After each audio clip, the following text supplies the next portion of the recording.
More than 200 million eligible voters will head to the polls in Indonesia on Wednesday in what is being billed as the world's biggest single-day election. The Southeast Asian nation, the world's third largest electoral democracy and largest Muslim-majority country, has made impressive gains since the fall of the late dictator Suharto's authoritarian regime in 1998, morphing into one of Asia's most vibrant democracies and economies. Hosting a vote in the world's largest archipelagic nation is a huge effort. The country is wider than the US and straddles 3 time zones. It's made up of over 18,000 islands and islets, of which 6,000 are inhabited, and over 150 languages are spoken across its length and breadth. Ajay Jandal is joining us for more details on this story. Ajay, who are the main contenders in these elections? Well, see, more than 200 million eligible voters will head to the polls in Indonesia on Wednesday. And if you talk about the who are the main.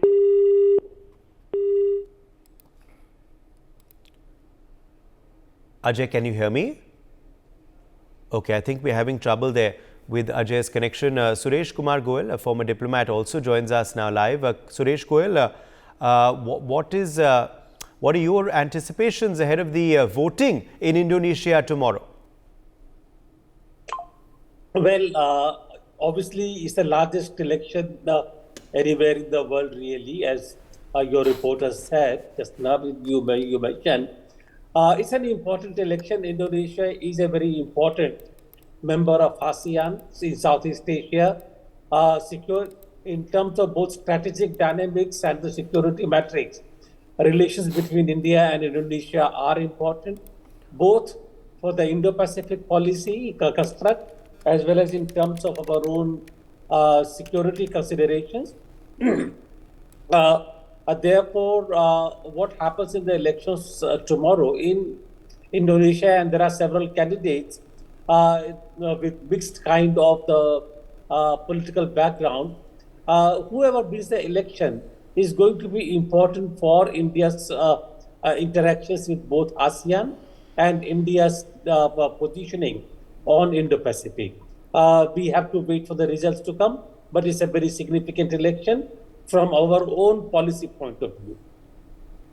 Uday. Who do you believe holds the edge, Ambassador Goel? Very difficult. Uday, I do not have the data, but if I have to read what if I have to believe what I read, the former son-in-law of the former President Suharto seems to be carrying some kind of a lead, but these things are only matter of speculation, really, because of his own political. He has been known to be more of a dictatorial kind of a political person before, and how people react to him will depend on so many factors. Therefore, while we can speculate any length of time, Indonesian politics is such, and with the changes that have taken place in that region, I think it is best to really leave and see what happens in tomorrow's elections. Because also, I forgot to mention, the governing party at the moment candidate himself is also in the fray, and how he competes with Pranav, we don't know really. We must wait and see. All right, Ambassador Goel, thank you very much for joining us with your perspective on that story. Let me also quickly bring in Colonel J.S. Sodhi, international affairs expert, who I'm told is also joining us now. Colonel Sodhi, what are your anticipations from the Indonesian election, and who do you believe is the front runner? Jayant Uday, it's an honor to win a news channel. 2024 is a very historic year as far as electoral elections are concerned, because this year, almost 5 billion people out of the 9 billion population that is there on the world will vote for the respective countries, and 40 democracies are to go to polls this year. And among them is Indonesia, which is a very important country both for India as well as for the world, because it controls the Malacca Strait, which is a very important shipping lane through which a lot of business and security things happen. And hence China is pumping a lot of money on 2 candidates to ensure that they win, because Indonesia of late has not been towing the Chinese line. Hence, once the results are declared, the exact position will be known. But the fact is that the Indonesian people should realize what is important for them.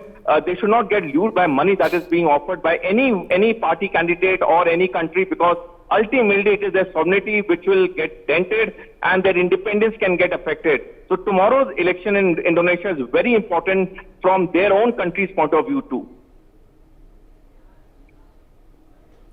Absolutely. Colonel Sodhi, now, who do you believe is likely to win? Who's the front runner? Who's leading? Well, Uday, till now the opinion polls are totally in favor of ex-President Suharto's son, who has been a former defense minister and a chief army staff also there.